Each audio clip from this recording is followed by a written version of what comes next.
আসসালামু আলাইকুম। আমি জরিনা, আপনারা দেখছেন জরিনা রান্নাঘর। আর আমার এই ছোট্ট চ্যানেলে সবাইকে অনেক অনেক স্বাগতম। আজকের রেসিপি আমের ভাপা পিঠা। তো ভিডিওটি শুরু থেকে শেষ পর্যন্ত দেখতে হলে আমার সঙ্গে থাকুন। তো চলুন দেখা যাক। এই আমের ভাপা পিঠার রেসিপির জন্য আমি দুটো মাঝারি সাইজের আম নিয়ে নিয়েছিলাম। তো আম দুটোকে কেটে আমি টুকরো টুকরো করে বাটিতে রেখে দিয়েছি। এবার আমি পেস্ট করে নিলাম।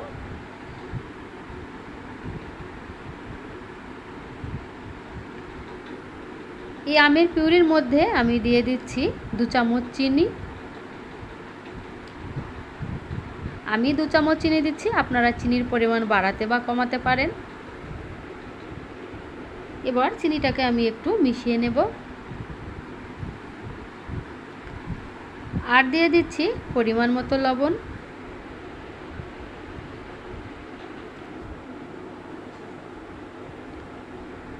লবণটাকেও আমি এইভাবে মিশিয়ে নিচ্ছি। এবারে আমি নিয়ে নিচ্ছি একটি বড় বাটি। আমের পিউরি আমি বাটির মধ্যে ঢেলে নিলাম। আর দিয়ে দিচ্ছি 1 বাটি আতপ চালের গুঁড়ো। তারপরে দিয়ে দিচ্ছি 1 বাটি সুজি।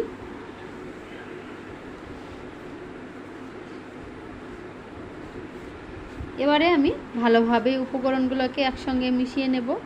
তো আমি এক হাতে ভিডিও করছি আর এক হাতে মেশানো অসুবিধা হচ্ছে, আমি তাই অফ ক্যামেরায় ভালো করে মাখিয়ে নেব।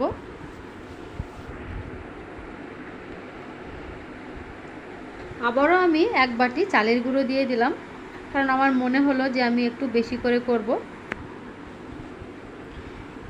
এক হাতে ভিডিও করছি আর এক হাতে মাখা সম্ভব হচ্ছে না, তাই আমি অফ ক্যামেরায় খুব ভালোভাবে মাখিয়ে নেব। তো আমি খুব ভালোভাবে মাখিয়ে নিয়েছি।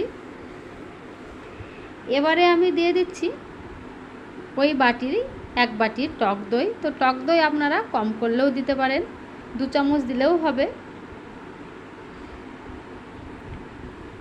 আবারও খুব ভালোভাবে মিশিয়ে নিতে হবে। এবারে আমি দিয়ে দিচ্ছি সামান্য পরিমাণে জল।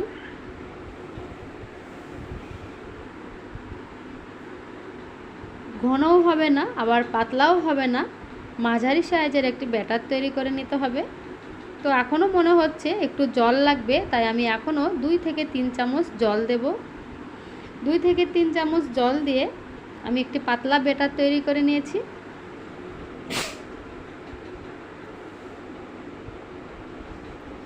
ঠিক এইভাবে ব্যাটারটি তৈরি করে নিতে হবে।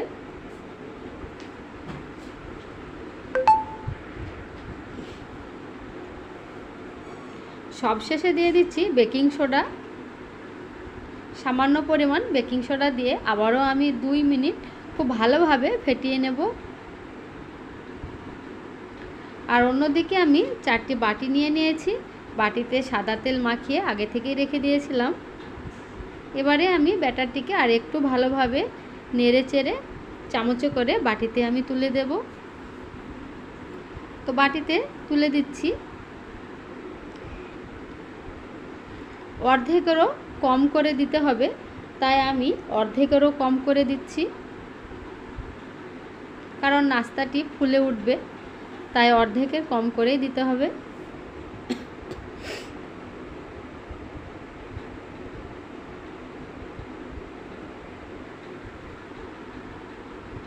এইভাবে বাটিগুলোকে ঝাঁকিয়ে ঝাঁকিয়ে নিতে হবে এবং সমান করে দিতে হবে। আর বাটির ভিতরে বায়ু থাকলেও সেটা বেরিয়ে যাবে। এবার অন্যদিকে আমি ওভেনে আগে থেকেই কড়াই বসিয়ে দিয়েছিলাম এবং 10 মিনিট ধরে জল ফুটিয়ে নিয়েছিলাম। আর একটি ছিদ্রযুক্ত থালা বসিয়ে দিয়েছিলাম। এবারে আমি বাটিগুলো সব বসিয়ে দিচ্ছি। 6 থেকে 7 মিনিট আমি ঢাকা দিয়ে রেখে দেবো। তো 6 থেকে 7 মিনিট পরে আমি ফিরে আসলাম। নাস্তা একদম রেডি, খুব সুন্দরভাবে ফুলে উঠেছে, হাতে একদমই লেগে যাচ্ছে না। এবারে আমি নামিয়ে ঠান্ডা করতে দেব। তো আমি 15 থেকে 20 মিনিট রেখে দিয়েছিলাম ঠান্ডা করার জন্য। ঠান্ডা হয়ে গেছে। এবার আমি বাটি থেকে ছাড়িয়ে নিচ্ছি।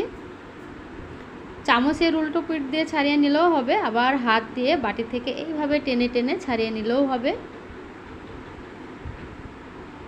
তো সবগুলো আমি এইভাবে ছাড়িয়ে নিচ্ছি।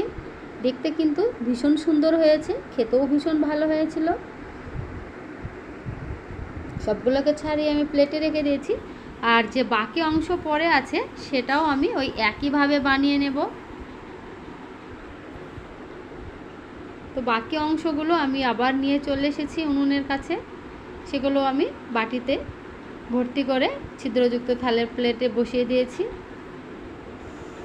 আবারও ঢেকে দিয়ে 6-7 মিনিট পর ফিরে আসলাম।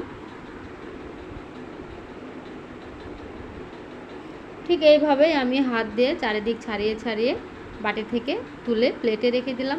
তো রেসিপিটি কেমন লাগলো? ভালো লাগলে অবশ্যই কমেন্ট করে জানাবেন।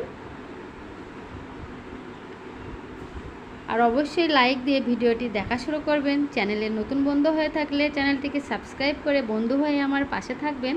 তো এবার আমি একটা দেখিয়ে দিচ্ছি।